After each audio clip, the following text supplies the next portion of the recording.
Do outro lado, a princípio, são 14 bilhões de pessoas que têm a mesma natureza que a nossa, e nós vamos trocando naturalmente de circunstâncias, não é? De tal maneira que há uma permuta já há muitos milhares de anos. De tal maneira que vocês todos já estudaram, já leram as obras de Kardec, especialmente o Livro dos Médiuns, que na codificação é o que trata de uma maneira básica, mas de uma maneira super importante, o tema da mediunidade que os espíritas devem conhecer de perto. Mediunidade é tesouro instrumental, vamos dizer, para o progresso, para a evolução de todos nós, que somos, dos dois lados da vida, um grande contingente.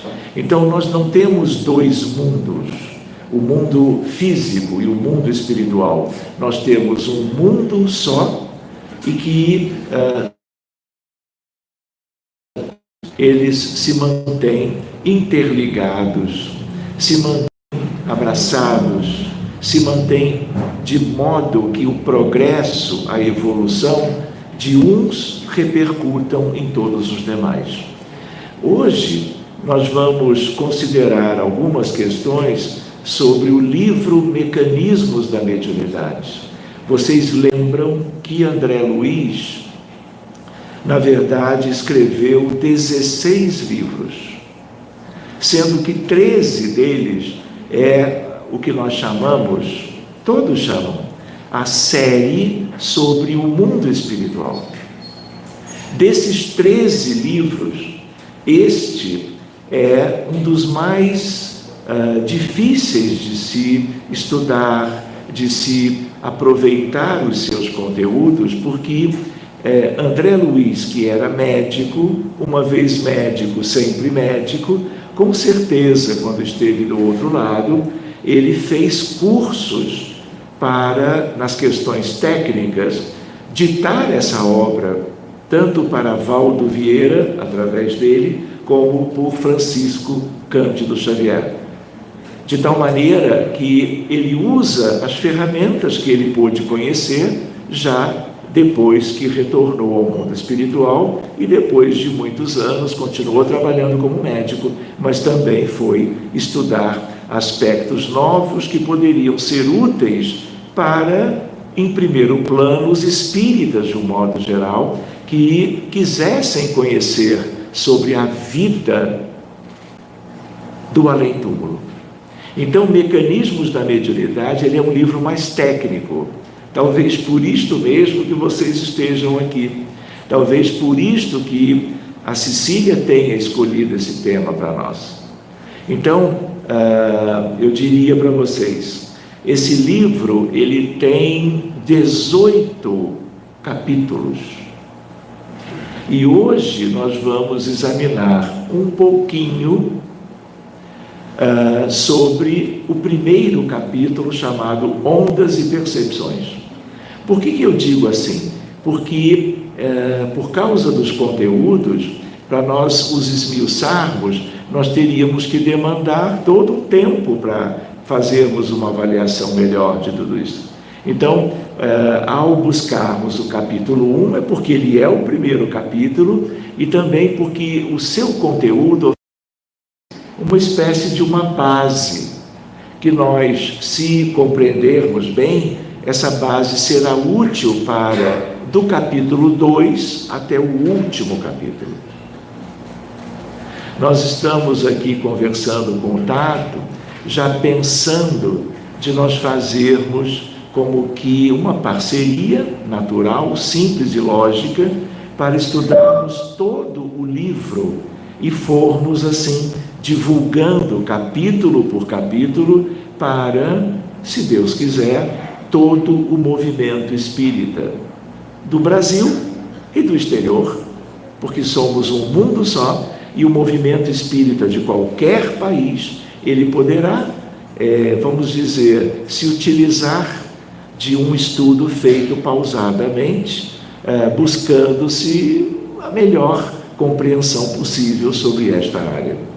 Então, de toda a literatura por André Luiz, esse é o livro mais de difícil assimilação. Mas vamos, pouco a pouco, nos enfronhando com aquilo que numa noite de quinta-feira, até a 1h nós pudermos examinar.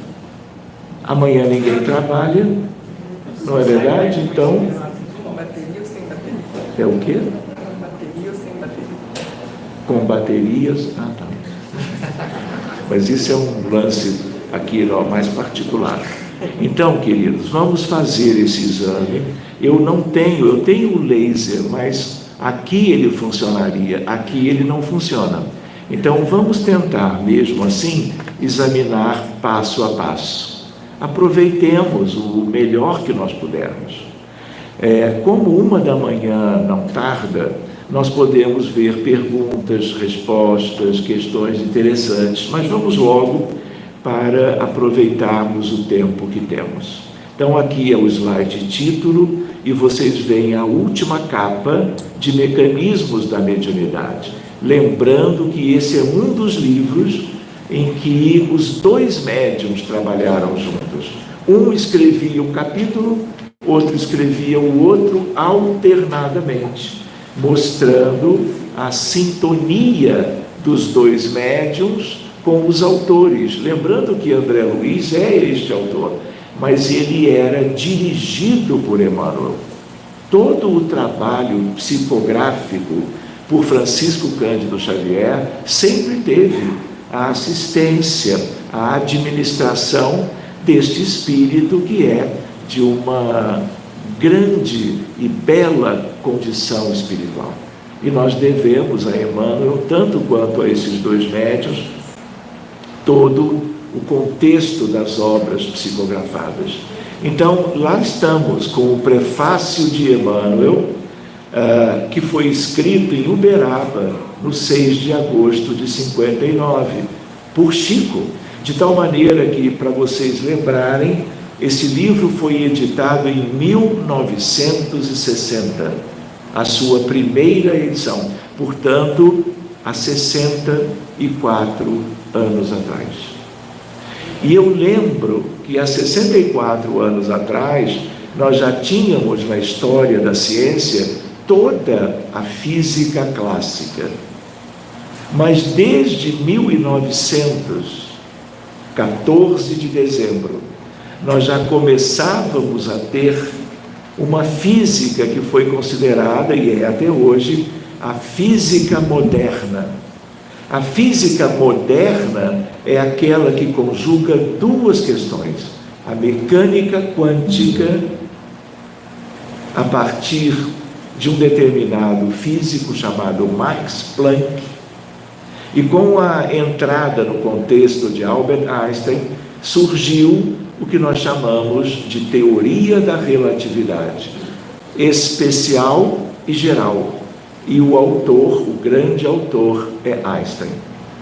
Então, a física clássica até 1900, a partir a física moderna. Só que a clássica continua sendo fundamental. Uma não veio substituir a outra.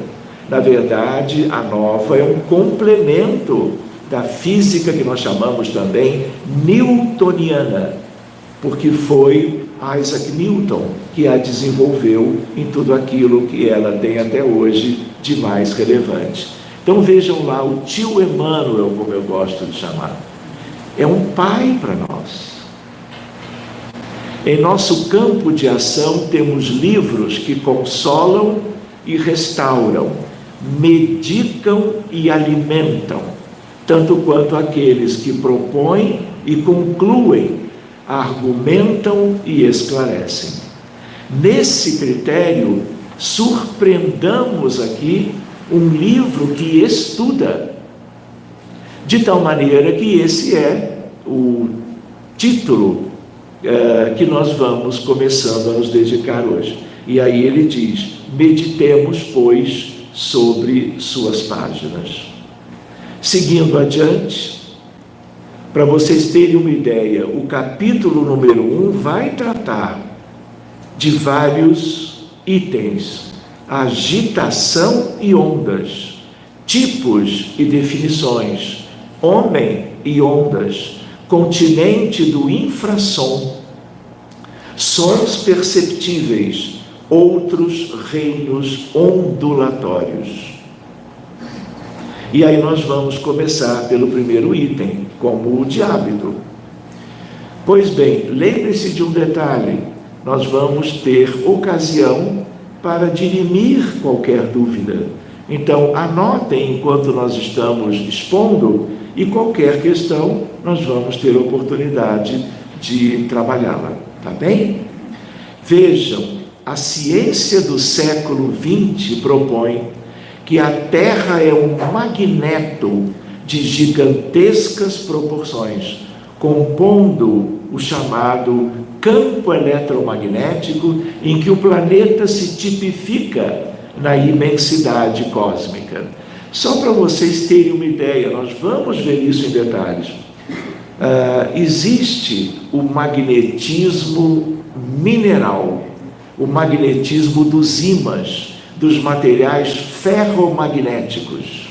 A exemplo dos ímãs, a exemplo do aparelho de ressonância nuclear magnética, do trem de levitação magnética, da aurora boreal e outros elementos que têm a ver com este magnetismo que é da física clássica.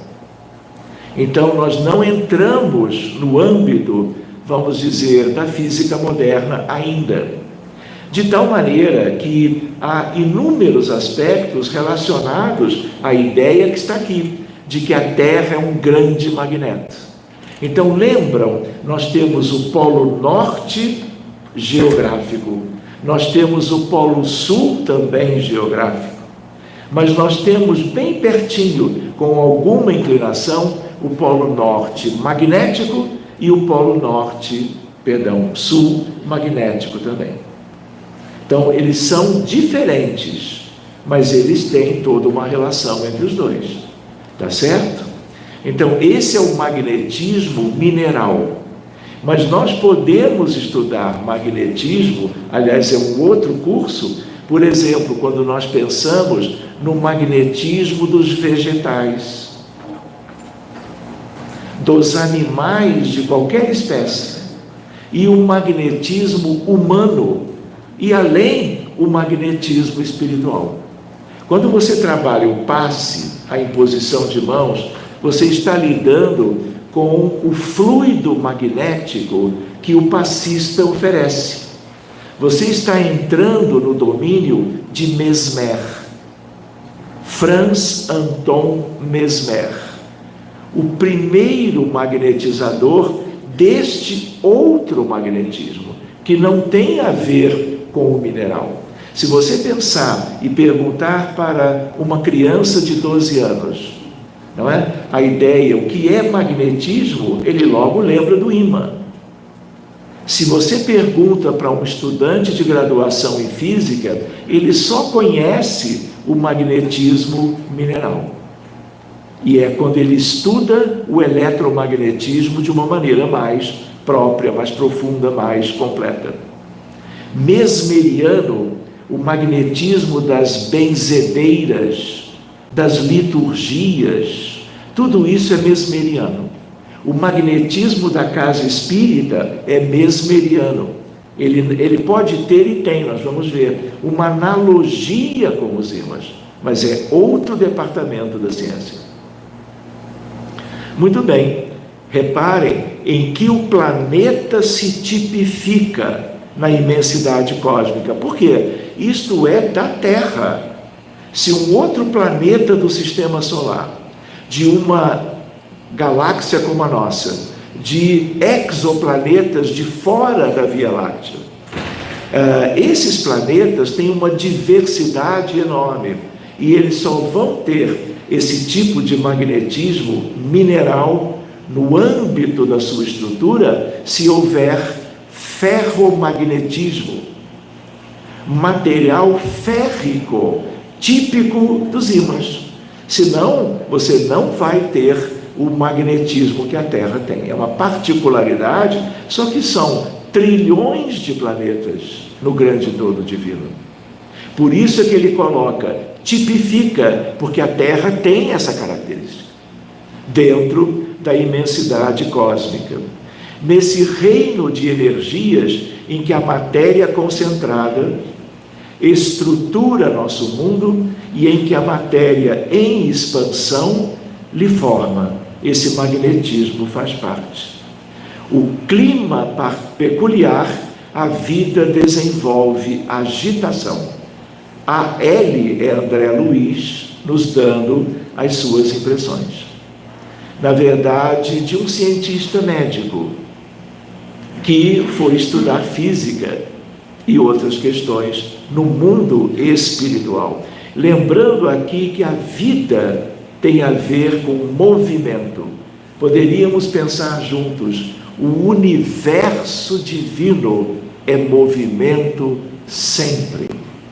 Movimento de corpos celestes, como a Terra que roda em torno do seu eixo e também translada no sentido do seu movimento no sistema solar. Mas a ideia qual é? A ideia de que movimento é algo típico, tanto do macrocósmicos como do infinitamente pequeno, da ultraestrutura ou estrutura microscópica da matéria. Nos tempos de Allan Kardec, meados do século XIX, Kardec era do tempo de Dalton, da atomística de Dalton. Nessa altura, o átomo era indivisível. Daí o nome, átomo, algo que não se divide. E durante todo o século XIX, essa ideia prevaleceu. É a ideia do daltonismo de Dalton.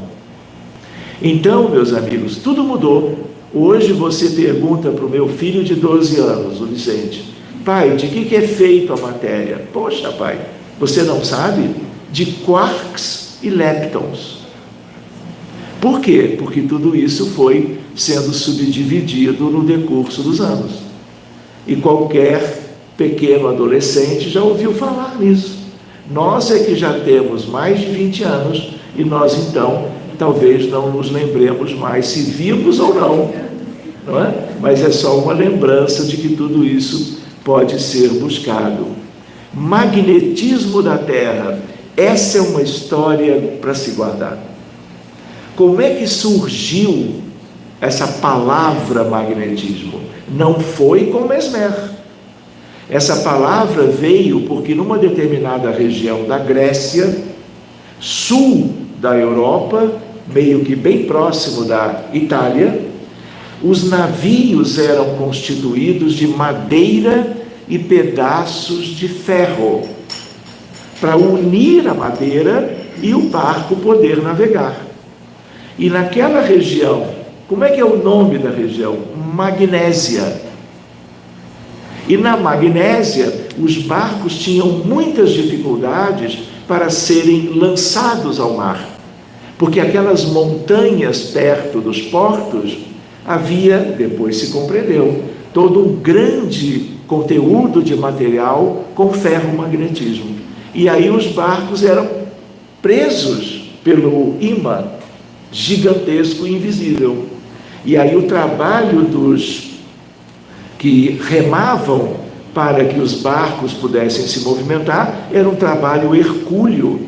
Mas depois que saía do campo magnético, o que acontece? O barco ia normalmente. Na volta, trazendo o produto do comércio na época, eles iam chegando de volta. Chegava numa altura, a atração como que rapidamente atraía para o porto. Isso depois foi motivo de indagações, questionamentos. Cientistas da época foram exatamente tentando responder, com dificuldades, porque ninguém conhecia nada. A primeira ideia de magnetismo no planeta Terra é de magnetismo mineral, vem da Grécia Antiga, olha lá, 6 anos antes do Cristo. Pois bem, lá na Ásia Menor, um pastor teria descoberto que um determinado minério atraía o ferro, e esse material se chamou de magnetita, porque era daquela região também. Pedra de magnésia, magneto, magnetismo, tudo vem de lá. Lasca de metal magnético posta a girar livremente. Ela para na direção norte-sul. E foram os chineses, os árabes, os cruzados e os europeus que trabalharam e foram entendendo cada vez melhor essas coisas.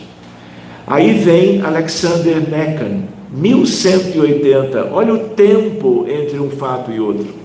Ele era inglês e ele começa referências à habilidade direcional do magnetismo. E aí vem um aperfeiçoamento, a agulha magnética que girava em círculos, e surge a bússola. Não existiria a navegação se a Terra não tivesse o material ferromagnético no seu interior. É um compasso magnético e gerou a maior revolução da navegação. Até hoje. Se eu tenho bandos de pássaros que vivem na Patagônia argentina ou chilena, as duas se juntam, o que acontece? Eles precisam acasalar e eles vêm para a costa do Brasil. Eles viajam todos juntos, ninguém se perde. Não tem ninguém dirigindo, como algum timoneiro, não é? Driblando alguns empecilhos para chegarem lá. Eles têm no cérebro sensor magnético divino. São filhos de Deus, animaizinhos. E aí o que acontece? Eles se guiam pelas linhas de força do campo magnético terrestre. Começou num ponto, não tem jeito, é só voar que chega no lugar onde eles vão acasalar e manter a espécie. Então, sigamos. Comecemos a tentar fazer analogias com esses conteúdos e o dia a dia da vida humana na Terra. Mas também, quando pudermos, tentemos algumas coisas de analogia com a ciência espírita. O que é a ciência espírita? Aquela que estuda a mediunidade, o mediunismo, a união magnética, vamos dizer, por um lado, entre os dois lados da vida quanto aos seres. Quando nós olhamos para lá, nós estamos olhando à esquerda a região da Grécia e à direita, vamos dizer, como que um bloco de material magnético. Tudo isso lá na Grécia, também na Ásia Menor, Turquia, é a magnetita ou o imã natural. Quem fez isso? Deus. Jesus. Jesus é co-criador da Terra. Ele é muito mais do que nós podemos supor pelos conteúdos dos melhores livros. Ele é muito além de tudo isso. Enfim, um dia conversaremos melhor, quem sabe. O nome Magnésia deriva da tribo dos magnetes, oriundos da Grécia Antiga, que imigraram para a região da Ásia Menor, que adotou o mesmo nome, Magnésia. Nada tem a ver com leite de magnésia de Philips. Isso, vocês lembram? Nada a ver. Mas o nome é o mesmo, tá certo? Lembram quando as mães ofereciam aquela colher? Quem não tomou isso, levante o braço. Então vamos adiante. Bússolas, vejam que coisa linda esse retrospecto. Me perdoem o entusiasmo. Olha lá, os modelos, uma bússola chinesa antiga, do século IV a.C. É uma pedra imantada sobre prato de bronze. Aqui, modelos mais simples e melhor conhecidos, porque mais modernos. Bússola utilizada na clássica experiência de Ørsted, 1807, sobre eletromagnetismo, que é uma das partes mais importantes da física clássica. A ideia de hoje, hoje nós temos no celular. Quando chegarem em casa, procurem a bússola, todo celular tem. Só que na maioria nós não nos valemos disso. Pois bem, existem coisas muito mais complexas, especialmente na aeronáutica, especialmente nas questões de foguetes, hoje todos muito modernos. Magnetismo da Terra, desconhecia-se até então a causa do movimento da agulha. Ninguém sabia. E era uma coisa que não tinha como não ensejar a curiosidade, a busca pelo entendimento. Como é que pode? Nada tem um movimento como aquele. Então, o pessoal que examinava as questões do mundo se debruçaram sobre isso. E, claro, vieram as mentes brilhantes da esfera da Terra, chamada de arte, cultura e ciência, dirigida por Leonardo da Vinci. Um dia, 2044, nós podemos conversar sobre as esferas, incluindo esta, não é? E quem que vive lá há muito tempo? Brincando um pouquinho. Então, desconhecia. Aí surgiu William Gilbert. E vejam, médico da corte da Rainha Elizabeth I. Primeiro a demonstrar que a Terra é um imã gigantesco. Naquela época não tinha prêmio Nobel. Se tivesse, ele era um forte candidato. Estudos sobre movimento e ângulo de inclinação da agulha, até mesmo com testes em laboratório. E olhem lá, há quanto tempo? 1600, o livro dele, De Magnete, 17 anos de trabalho. Einstein trabalhou 19 anos da vida dele para fazer como que uma unificação que nos faz lembrar o fluido cósmico universal e divino, juntando as 4 grandes forças ou interações do universo: a força eletromagnética, a força nuclear forte, a nuclear fraca e a gravitacional. Não conseguiu, mas o esforço dele foi deixado de herança para todo mundo, de tal maneira que quando você é a teoria da unificação de Einstein, você tem uma raiz única. Essa é a ideia. E a outra ideia é da existência de uma quinta força. E nós tendemos a encontrar algo que tem a ver com tudo isso. Então, meus amigos, 17 anos é um marco na história da ciência moderna. Só que moderna em termos, porque isso já ocorreu há muitos séculos. Nós estamos aí há bastante tempo do esforço deste que era médico. E aqui a lembrança, muitos médicos também eram estudantes e pesquisadores das ciências exatas. Eram excelentes matemáticos e razoáveis físicos, porque naquela época o que havia ainda era muito escasso. Muito bem, magnes ipsi est globus terrestres. Guardem bem, decorem, porque vai fazer muita falta vocês repetirem esse nome amanhã ou depois. Oi? Olha lá, o próprio globo terrestre é um grande imã. Amigos, escrever isto, depois de toda a pesquisa que ele fez, isso é uma mente brilhante. Hoje, muitos não fariam, e ele fez isso há meio milênio, quase. Pois bem, seguindo adiante, olha ele aí, não é simpático?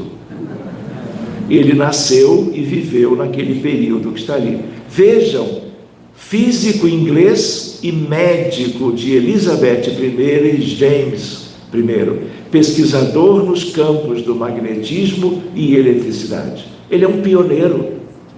Das experiências, ele concluiu que a Terra era magnética e esse era o motivo pelo qual as bússolas apontam para o norte.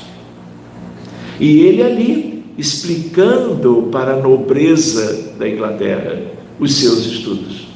Compasso, papel, grafite e assim por diante. Magnetismo da Terra, núcleo da Terra, 3.700 quilômetros de raio, rico em ferro e níquel. Correntes de ferro líquido circulam pelo núcleo externo e geram eletricidade que cria o campo magnético da Terra. E é um campo gigantesco e permanente. Nunca a Terra deixará de ser como ela é. Por mais que haja as queimadas, as enchentes, os terremotos, as placas tectônicas se movimentando, nada muda a constituição central do planeta Terra. Pois bem, aí vem Van Halen, 1958, satélites Explorer, Pioneer, revelaram faixas de radiações aprisionadas pelo campo magnético da Terra, que vai de 1.000 a 65.000 quilômetros no espaço. Ouvíamos falar de atmosfera, ionosfera, fotosfera, sobretudo das estrelas, e agora nós temos a magnetosfera da Terra. Absorve partículas carregadas eletricamente, que se deslocam pelas linhas de campo e os polos magnéticos norte e sul, gerando as auroras. Não são apenas eles que geram, eles são essenciais, mas o que vai gerar as auroras boreais são as tempestades solares. Os bombardeios das explosões da superfície solar, projetando partículas mínimas que, quando interagem com as linhas de força do campo magnético da Terra, quando elas estão mais concentradas no Polo Norte, a aurora boreal, no Polo Sul, a aurora austral. Espetáculos extraordinários, que todos vocês já viram em pelo menos imagens. Escudo protetor de nossa Terra, esse campo magnético, inclusive protegendo das tempestades solares, que mudariam toda a tecnologia. Não mudam porque essas linhas de força protegem. Fora outros aspectos de proteção que têm mais a ver com o mundo espiritual do que com o mundo material. Mas esse é assunto para 2049. Vão anotando, tá bem? Seguindo adiante, olhem que coisa linda, gente. Passei um fim de semana desenhando. Então, valoriza. Então, o que você tem aí? São essas linhas que fazem os pássaros chegarem de uma região a outra. E eles são fixos, geometricamente. Não adianta pegar o binóculo, o telescópio, a luneta, porque não dá para enxergar, como na imagem, no desenho, se pode perceber, brincando um pouquinho. Magnetosfera, Sol e Terra. E vocês podem ver a Terra no canto superior direito E aquilo ali é o campo magnético que protege das tempestades solares, que é a nossa estrela no sistema. A aurora boreal, turistas brasileiros fotografaram o evento em 2012 na Noruega e na Finlândia. Tudo isso é muito comum hoje em dia. E muitas pessoas do Brasil e do mundo vão aos países nórdicos da Escandinávia, buscando isso, como também no Alasca, lá em cima, além do Canadá, mas que pertence aos Estados Unidos da América. Não é? Eles são mais comuns do que as auroras austrais. Seguindo adiante. Tempestades solares liberam chuvas de partículas eletricamente carregadas, que são direcionadas aos polos pelo campo magnético da Terra, provocando o belíssimo fenômeno das auroras. É como uma visão de Deus, no sentido de algo que se movimenta em cores. O arco-íris é colorido, mas ele não se movimenta. Por isso que as auroras atraem a curiosidade do ser humano. Quem pode, pega um avião e vai. Vamos combinar um tour? 2049. É melhor antes, senão eu vou ter que ver isso como espírito. É melhor antecipar. A vida desenvolve agitação, e toda agitação produz ondas. Uma frase que emitimos ou um instrumento que vibra criam ondas sonoras. É o próprio André que está lembrando para nós. Sobre as ondas sonoras, o que viaja através do ar é a agitação. De quem? Das moléculas da atmosfera. A fonte, o sino, produzindo som. O meio de propagação é o ar atmosférico. Se nós estivéssemos no vácuo absoluto, pode gritar à vontade. Ninguém vai te ouvir. E a recepção do som, não é, pelo ouvido humano, que é o que mais importa. De tal maneira que o som é um tipo de onda, não é eletromagnetismo. É um outro tipo de movimento ondulatório muito comum, ligado à compressão, refração e assim por diante. Ondas e suas propriedades.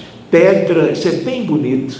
Se você está diante de uma margem, na beira de um lago de águas plácidas, não há vento agora, você pega uma pedra de uma certa massa e, portanto, de um certo peso. Pode ser uma pedrinha, pode ser um calhau. Você joga numa altura, dependendo da força que você fizer, ela vai cair num ponto, vai afundar pelo peso que ela tem, e imediatamente há a formação de ondas concêntricas, que dependendo do peso da pedra e da força do lançamento, vai ou não chegar às margens. Isso tem uma importância muito grande, até no sentido do pensamento, da obsessão, da psicosfera. Por que tudo que acontece de negativo, de perturbador, que causa dano às pessoas, tudo que tem a ver com os transtornos mentais, as guerras, tudo isso repercute na psicosfera da Terra. E alguém que esteja em qualquer lugar do planeta, porque a psicosfera o envolve por completo, pode, dependendo das antenas psíquicas, mais ou menos polidas, mais ou menos estendidas, se comuns ou parabólicas, vai captar isso e pode adoecer. A distância, enfim, esse é um departamento que se vincula a isso. pedra lançada em um lago cria ondas concêntricas que se propagam em elevações chamadas cristas e depressões. Sobe e desce, sobe e desce, sobe e desce. A distância entre duas cristas é chamado de comprimento de onda. Contando quantas cristas se deslocam por segundo é a frequência. Maior ou menor. Quanto maior a frequência da onda, menor o comprimento. Uma é inversamente proporcional à outra. E maior a frequência, quem vem junto? Maior energia. Querem ver? Se você faz a prece apenas repetindo parágrafos lindos, mas apenas pensando mecanicamente, você tem uma criação mental, mas ela é muito modesta nos seus efeitos, no sentido dos seus efeitos para fora e para dentro. Mas se você se concentra, se você abre o coração, se você se vincula aos espíritos superiores, à falange sagrada dos espíritos do Senhor, com humildade, devoção, respeito, desejo de estar convivendo com estes espíritos maravilhosos, o que você sente, irradia, vibra é outro departamento. Então nós temos inúmeras preces interessantes. Elas são lindas, todas elas, mas às vezes até quando alguém que a conhece, a repete, ele reveste de amor, e o efeito é igual. O que não pode é rezar por rezar. Uma coisa é a reza, outra coisa é a oração. 2052 vai ser muito oportuno, se o mundo ainda existir, não é? Que nós nos reunamos para considerar isso tudo, não é? Aliás, eu vou até sugerir, orem muito para que o mundo continue existindo e seguindo o seu curso na esteira do tempo para a evolução, a felicidade, até encontrarmos o reino de Deus na Terra. Seguindo, olha lá, ó, as cristas e os vales, o comprimento de onda, a crista da onda e a amplitude. Vejam embaixo à direita, alta frequência, baixa frequência. Tudo simples, não é? Seguindo, ondas sonoras. Quando o badalo bate no sino, este entra em vibração.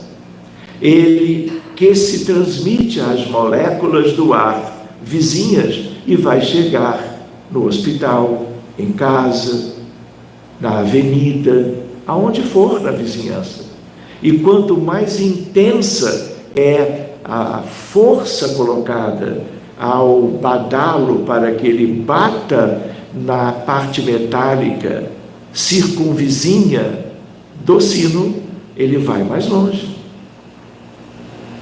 Que se transmite às moléculas de ar vizinhas. Se isso fosse no vácuo, não teria o mesmo efeito.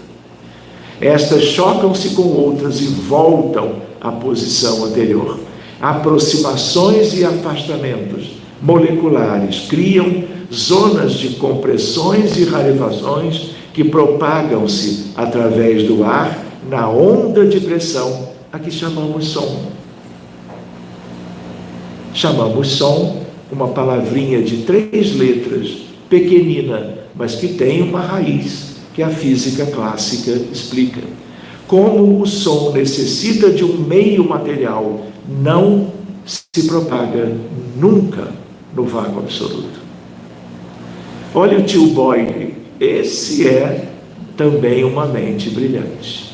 Olha lá de novo, ó, filósofo natural, naturalista, químico e físico, irlandês, que se destacou pelos seus trabalhos no âmbito da física e da química. Dentre as suas contribuições, podemos citar a lei dos gases, o aperfeiçoamento da bomba de vácuo e do termômetro de Galileu. Eles todos, de que esfera? Arte, cultura e ciência. A experiência de Boyle, o som não se propaga do vácuo. E aí ele faz lá a experiência, e pela experiência ele conclui que o vácuo elimina a condição da transmissão de qualquer som. Velocidades do som. Vocês lembram disso na escola?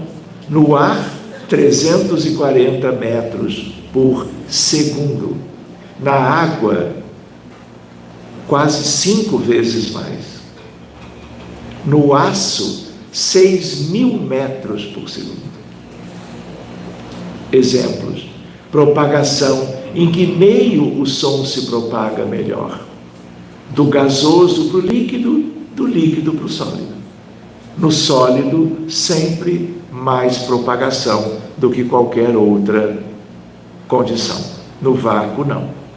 Sons musicais, diversidade e beleza. Sons agudos e sons graves. Diversidade e beleza, como nós vimos aqui quando o nosso irmão Carlos cantava. Agitação e ondas. Olha outra ideia que não é bem lembrada. Liguemos o aquecedor e espalharemos ondas caloríficas.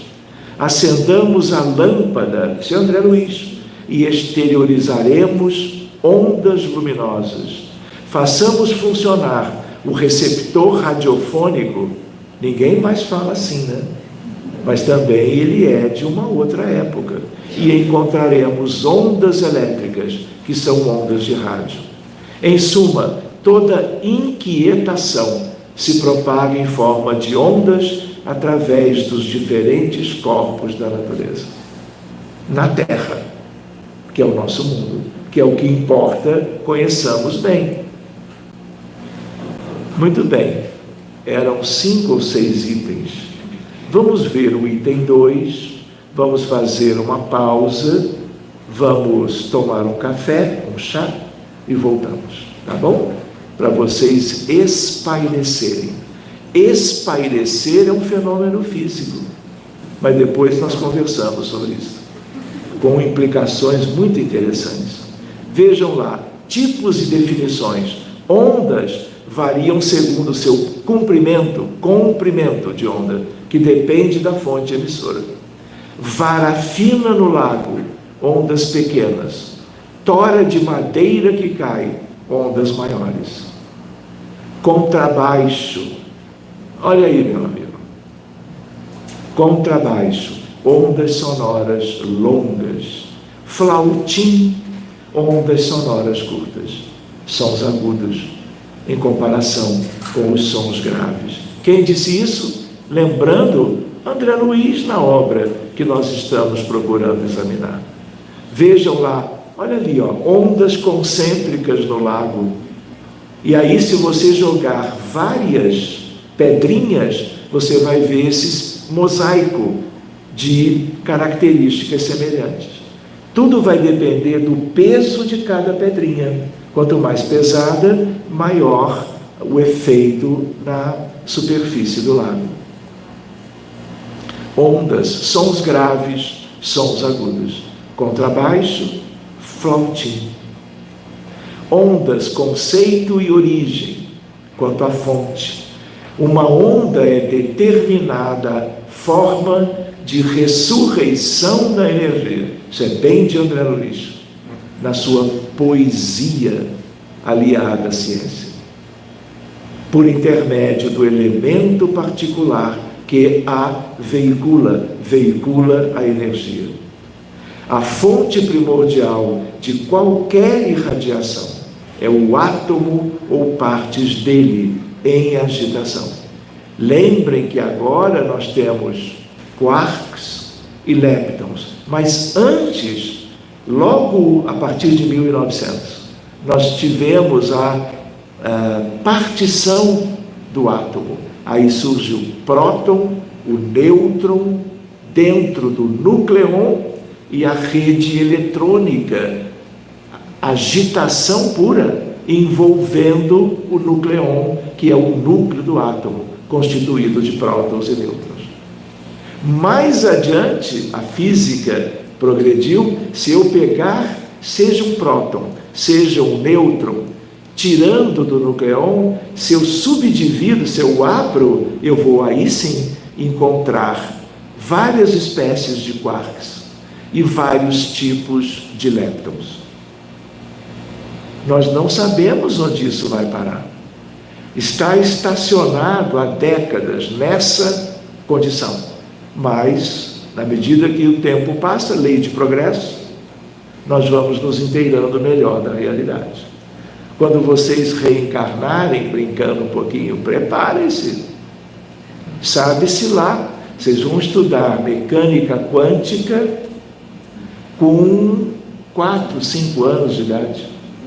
Se vocês verem, eu tenho aqui, num outro arquivo, Estados Unidos, Europa, crianças bem pequenininhas, na caminha, com livrinhos infantis, Quantum Mechanics, aprendendo os primeiros elementos para trazer para eles uma ideia de uma base da física atual. Quando eles estiverem na adolescência, eles já na infância terão ouvido falar. Então, além de histórias infantis bem assim lindas, da toda a literatura infanto-juvenil, se inclui hoje sobre física moderna. Por quê? Não tem jeito. No ginásio, lembra desse nome? Tudo isso vai ser naturalmente estudado. Uma onda é determinada forma de ressurreição da energia por intermédio do elemento particular que a veicula.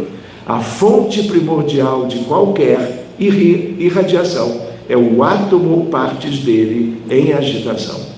Ondas ou oscilações eletromagnéticas são sempre da mesma substância, são os fótons. Quando que esse entendimento surgiu? No início da física moderna. O eletromagnetismo, vamos buscar um exemplo, a luz. Seja a luz violeta ou a luz verde, seja o micro-ondas, que já não é a luz, mas é eletromagnetismo, seja os raios cósmicos, seja os raios X em medicina, tudo isso é eletromagnetismo. Então, hoje se sabe, desde lá no início do século XX, que nós temos uma natureza dual. O que é uma natureza dual? As ondas eletromagnéticas de qualquer tipo, para certos fenômenos, ela é ondulatória. Por isso a telepatia. Alguém que está longe lembrou de você, você que está longe lembrou daquela pessoa, daqui a pouco toca o telefone. Para sua surpresa, é alguém com quem você não dialoga há 2 anos. Então, a mente humana, ela é emissora de radiações eletromagnéticas. E no vácuo, elas vão a 300.000 quilômetros por segundo. Tudo bem que nós não vivemos no vácuo, mas a velocidade é altíssima. Por outro lado, uma lembrança dessa união com a medicina. Uma medicina espiritualizada, senão não dá para fazer a ilação. Essa natureza dual, além de você projetar, irradiar para longe, por que preces e irradiações?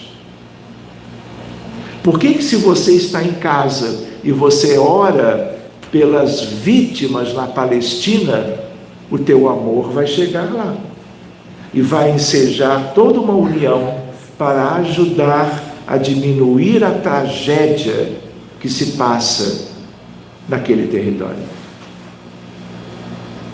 Então, meus amigos, a ideia qual é? A ideia de que, além desta natureza ondulatória que irradia para longe, ela banha você. Cuidado com o que você pensa, com o que você sente, qualquer um de nós. Por que eu tenho mais de 1000 doenças em medicina? Ninguém sabe de onde elas vêm. Ah, não? Não. Eu tenho diabetes mellitus. É uma doença muito antiga na humanidade. Sabe-se muita coisa. Insulina, dieta, exercícios físicos, a diminuição absoluta ou relativa de insulina nas ilhotas de Langerhans no pâncreas. Então, isso tudo se sabe. Não é? O quanto as pessoas morreram no passado antes da insulina ser extraída do pâncreas dos animais. Depois mudou todo o cenário da medicina quanto ao diabetes mellitus. Mas por que a pessoa adoece? Ninguém sabe. Hipertensão arterial sistêmica. 90% dos casos, ninguém sabe de onde vem. E é a doença cardiovascular mais prevalente no mundo. Como é que pode tanto tempo de ciência médica e logo uma patologia, um problema sério cardiovascular, fator de risco para a doença coronária? Ninguém sabe de onde vem. Supostamente vem de erros antigos, são heranças kármicas e que têm a ver com o que nós pensávamos e até hoje pensamos, e o quanto isso adulterou o corpo astral e o perispírito. Corpo astral do perispírito sempre, e ele inteiro. Se você estudar o livro Pensamento e Vida de Emmanuel, é uma obra-prima. Emmanuel tem vários romances, não é verdade? Há 2000 anos, 50 anos depois, Renúncia, Paulo Estevão, não é? E ele tem os livros de instrução. Se você observa o capítulo, que é o capítulo da humildade, ele vai trabalhar o orgulho. E aí o que ele diz? Esgarçamento perispirítico, pelo orgulho. Qual é a tríade devastadora na Terra? Orgulho, egoísmo e vaidade. Então, tudo isso se irradia para fora, mas tudo isso se intromete nos meandros da realidade do ser. O golfinho não vive isso. Os pets também não. Se vivem, tem outro mecanismo. Por isso que pensamento é tudo. Você é o que você pensa. Também, claro, o que já pensou até hoje. Porque nós deixamos estas marcas, este legado, esta herança aqui. De onde vem a neoplasia? O câncer de um órgão, de outro órgão, mais grave, mais restrito, metastático ou não, vem de nós. Mas isso é outro tema para irmos mais adiante. Então esse é o caráter, ele está sugerindo 2000 quanto? A ideia, segunda, não é dual. Então, além de ondas, nós temos partículas. Quais são as partículas? Os fótons. Esse é o grande desenvolvimento da mecânica quântica. A ideia dos fótons das radiações eletromagnéticas, de um modo geral. E pensamento é isso. Se você examinar a obra de André Luiz, você vai vê-lo citando em pelo menos 4 livros que pensamento é radiação eletromagnética. Ninguém mais diz isso. E a ciência acadêmica odierna, ela não sabe o que é o pensamento. Então não há comprovação do que André Luiz dizia. Mas se você também prestar atenção, tem um detalhe a mais. Ele diz que a velocidade do pensamento é superior à da luz. Opa! Não existe nada superior à da luz. No vácuo 300 mil quilômetros por segundo. Só tem uma questão: é a natureza quântica do pensamento. Só essa questão da mecânica quântica é que é 10 mil vezes mais rápido do que o limite do eletromagnetismo clássico. Mas ele não foi autorizado por Emmanuel a trazer essa terminologia nos livros dele, de André Luiz, por alguma razão que nós não sabemos. Por quê? Porque quando ele escreveu foi em todo o século XX, e as questões da física quântica eram sobejamente conhecidas. Mas houve aí uma contenção, talvez para não ensejar algumas dificuldades a mais. Hoje nós podemos conversar sobre tudo isso com a maior naturalidade, até com crianças e jovens, né?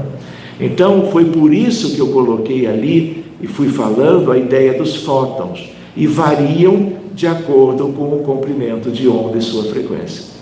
Se o pensamento é elevado, aumenta a frequência e ele vai longe, porque a energia contida ela é muito maior do que quando você tem raiva, do que quando você se deixa levar por pensamentos da periferia do teu entorno, ou você próprio os cria. E aí, qual é a ideia que eu estava ventilando? Nós originamos as doenças. Tem obsessores em tudo? Tem, mas também tem relação com quem nós somos, o que nós pensamos, sentimos, fizemos e sonhamos hoje. Então, vamos adiante. Olha que bonitinho. Lembra que eu comentei núcleon?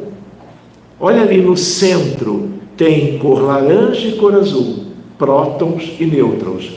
E o que vocês veem aí nestas, como que elípticas em torno? São os percursos da nuvem eletrônica, que é uma coisa muito rápida. Então, nós estamos lidando com a ideia dos átomos e radiações. Elétrons energizados são capazes de emitir oscilações eletromagnéticas.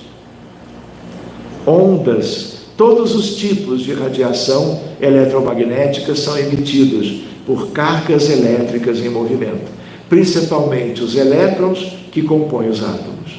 Quando uma carga elétrica oscila, perde energia, emitida em ondas eletromagnéticas, que vão a 300 mil quilômetros por segundo para longe. Pensamento é isso. Olha a nossa responsabilidade. Nós demoramos muito a assimilar isto. Nós achávamos que o pensamento não era percebido. Por que não existe nada escondido para espíritos de certa elevação? Porque eles, com as condições que eles têm, eles captam essas coisas e naturalmente as identificam. E eles se afastam ou eles se aproximam, dependendo de quem são. Tanto espíritos mais ou menos preparados. Pois bem, portanto, quanto mais rápida a oscilação da carga, maior a frequência da onda emitida. Oração, com humildade, fé ainda mais raciocinada, e outros elementos morais são as que vão a distâncias maiores, mas mais do que isso, pela natureza vibratória, são as que têm um efeito maior, que é o que nós queremos quando em prece, o bem alheio. A luz é eletricidade em movimento. Um livro lindo chamado Poeira das Estrelas. Aqui é algo para vocês verem o eletromagnetismo. Carga oscilante emitindo ondas. E eles ficam a 90 graus, a parte elétrica da parte magnética. Vejam, a ideia de uma fonte emissora e um rádio, por exemplo, captando, ou um aparelho que capta ondas elétricas. Carga oscilante, olha que bonito. Demorei 2 fins de semana para fazer a figura de baixo, e um deles era feriado. Qual é a ideia? Olha a oscilação como que em câmera lenta. O que está na vertical é eletricidade, o que está em azul é magnetismo. Por isso que os dois estão sempre juntos. É o eletromagnetismo. Como se produzem as ondas? Modelo do átomo: núcleo, prótons e nêutrons, juntos núcleon, elétrons, girando em órbitas bem definidas como degraus em uma escada. Órbita mais próxima dela, o elétron não passa, ficando impedido de chocar-se com o núcleo. Se chocasse, não teria matéria. Tá certo? Elétron de órbita mais interna recebe energia, fóton, salta para a órbita mais externa. Quem é que me diz o que é isso de uma outra forma? Ganha uma caixa de bombons de tamanho médio, belga ou suíço.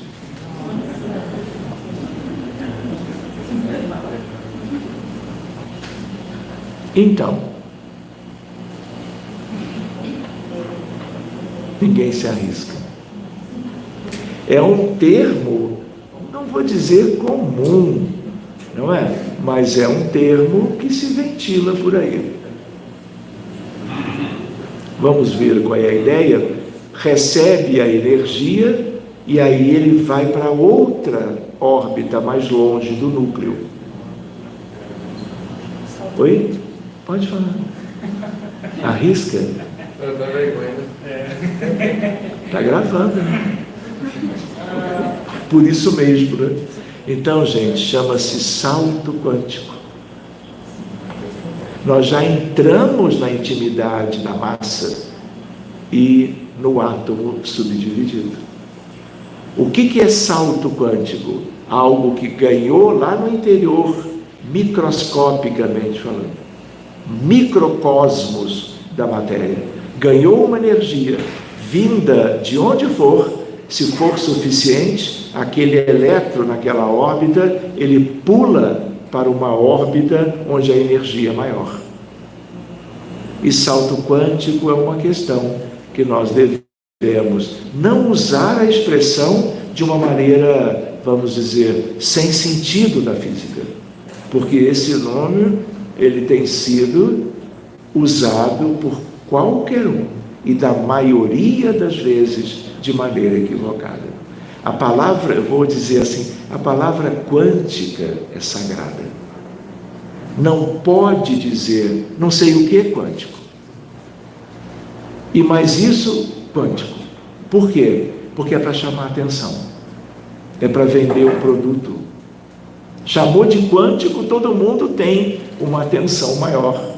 E no movimento quanto ao qual nós todos também estamos envolvidos, nem tanto no espiritismo, mas sobretudo nas questões de espiritualidade, isso é também muito mal utilizado. Por quê? Por falta de base. E às vezes até com intenções menos louváveis.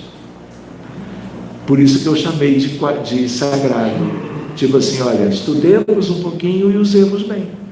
Tem nada difícil aqui. Não é para nós ficarmos distantes, é para nós nos enfronharmos um pouquinho de cada vez. Retornando à sua órbita original, emite energia sob a forma de radiação eletromagnética. Ou seja, buscou energia, pulou para fora, para uma situação mais energética. Pulou para dentro, libera radiação eletromagnética. Isso é para todos os átomos. Como se produzem as ondas? Olha lá embaixo, ó, é o salto quântico. Radiação emitida em forma de pulsos ou pacotes de energia que são os chamados quanta. Quantum no singular, quanta no plural. A ideia, como que os átomos emitem luz, saltos quânticos. Podemos ver mais adiante um pouco melhor, mas a ideia é do núcleo atômico e das órbitas com mais ou menos energia. Se você olhar o número 1, uma colisão com uma partícula em movimento excita o átomo. Item 2, isso faz com que o elétron passe para um nível mais alto de energia, para fora do núcleo. E o contrário retorna, dependendo do que estiver acontecendo. O universo conhecido é um oceano de ondas oriundas de todas as direções. O que é psicosfera terrestre? É o conjunto dos pensamentos humanos.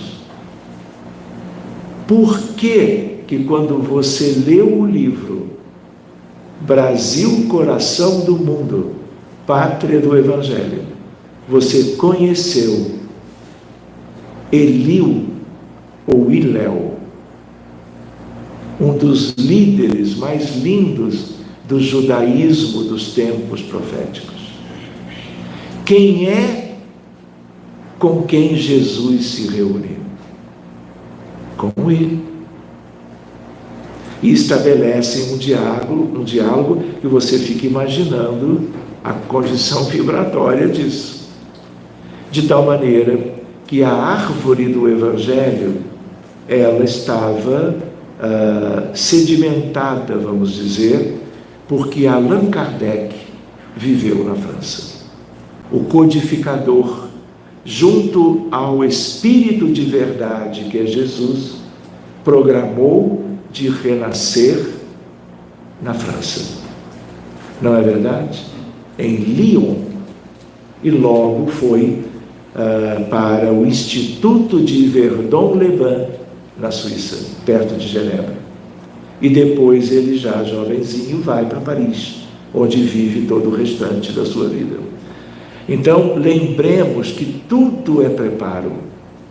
A França foi preparada para o advento do Espiritismo, não só pela vinda de Kardec.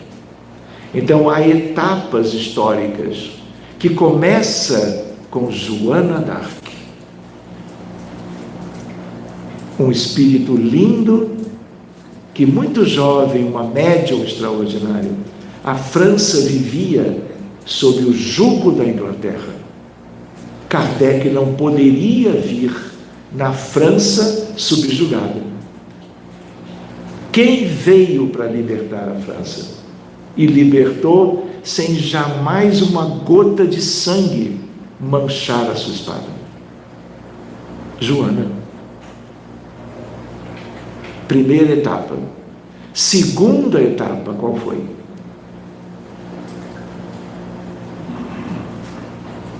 O iluminismo francês. Diderot, d'Alembert, Jean-Jacques Rousseau.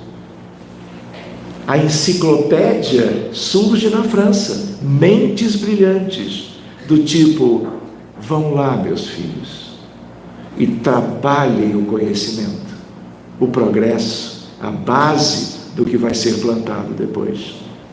Segunda etapa, os grandes iluministas. E aí depois nós temos a terceira etapa, antes de Kardec, a Revolução Francesa, que era porque a França da época era uma monarquia, e Kardec não poderia trazer o seu trabalho, sua produção, o seu esforço, numa França monarquista. Ela tinha que se tornar republicana. Quem faz isso? Aqueles que estiveram dentro da Revolução Francesa. Vários. Mas houve um episódio desnecessário, cruel, por causa da guilhotina, do guilhotin, que foi quem desenvolveu aquilo. E muitas vidas foram ceifadas. Então, uma parte do terceiro episódio aconteceu pelas misérias morais daqueles que lá estavam encarnados. Mas a França se tornou, lembram? Uma república. Aí sim, quem é que volta como Allan Kardec? Depois de todas as etapas, Ian Rus e Allan Kardec são um espírito só. Então essa história é para nós nos lembrarmos no sentido de que tudo é previsto. Se hoje nós podemos ser recebidos nesta casa e pararmos um pouquinho as questões comuns do dia a dia para olharmos de pertinho um pouco mais essas minudências da matéria, do espírito, é porque nós estamos avançando. Mas se nós não usarmos isto para o progresso, para o bem, para a recuperação espiritual da humanidade, terá sido em vão. Por isso que por trás dessas coisas, espíritos lindos vêm de longe, deixam tudo dos seus interesses pessoais, pelos interesses da Terra e da nossa humanidade. Muito bem, oceano de ondas, a psicosfera é isso. Então, por que eu lembrei dessas etapas? Porque a França, apesar de todos esses movimentos, ela está até hoje inserida no velho mundo.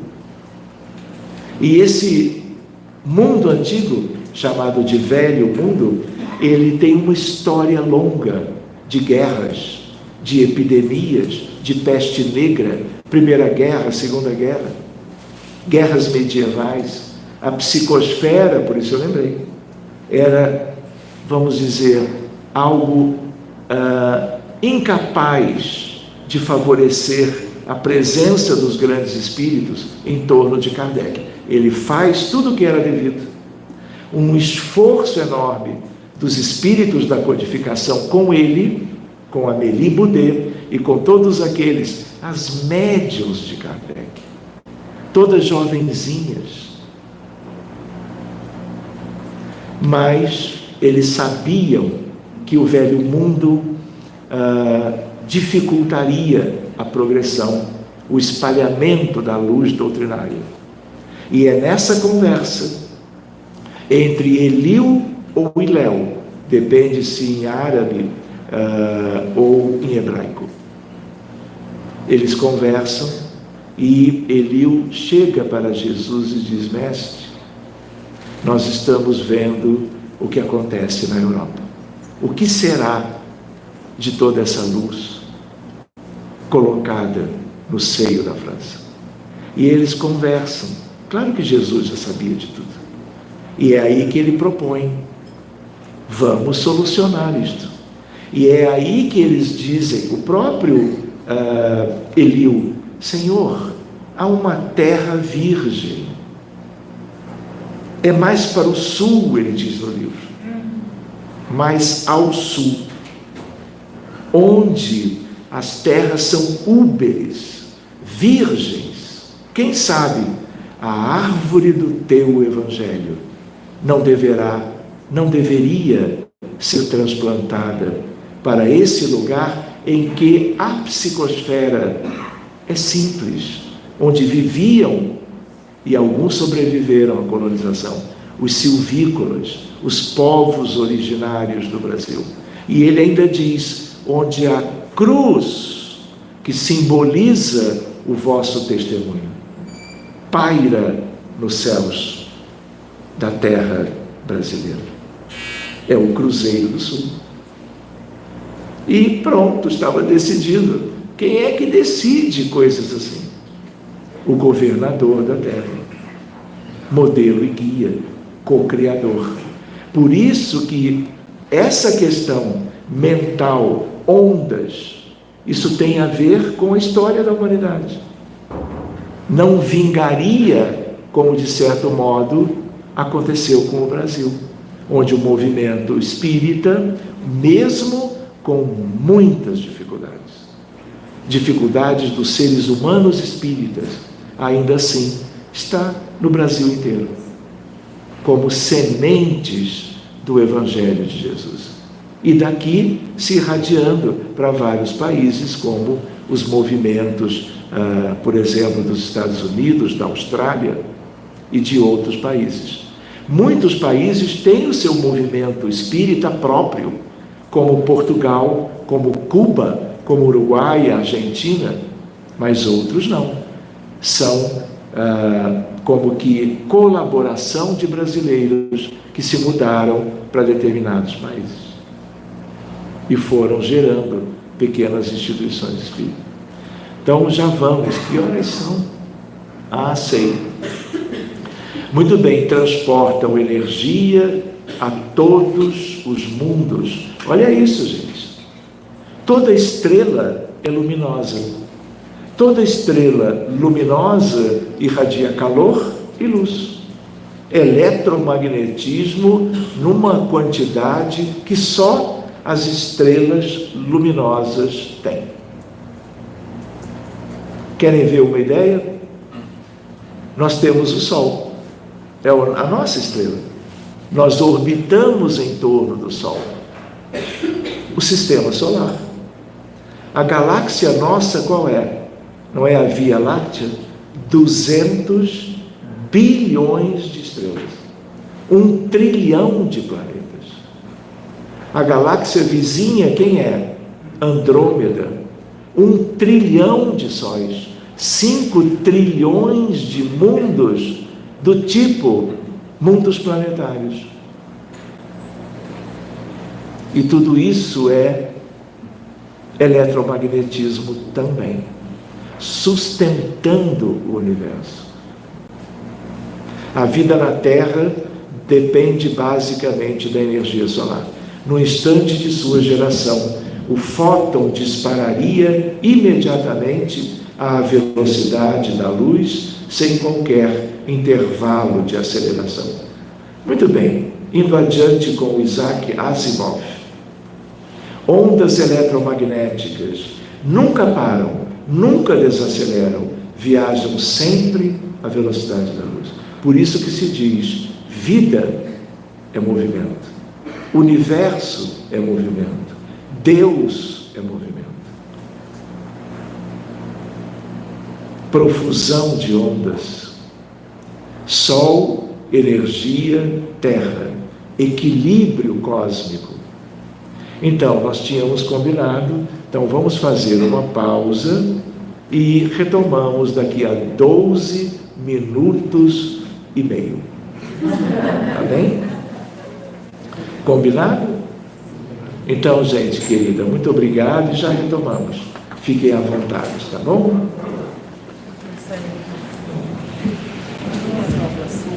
Fala sobre elétron e antielétron, próton e antipróton. O que é isso? Vou te falar. Se você quiser, pergunta depois, mas é a antimatéria. Matéria tem com a carga trocada a antimatéria. O elétron é negativo sempre. O pósitron é um elétron com carga positiva. Ele gira. Como que é? Pessoal, nós voltaremos em 15 minutos, tá bom? Se vocês quiserem continuar estudando, é uma oportunidade maravilhosa. Fala, um beijo aí, Milton. Um beijo. Esse é meu amigo, meu melhor amigo. Viu, Gutão? Estudem, estudem. Gutão, não fica com ciúmes, hein?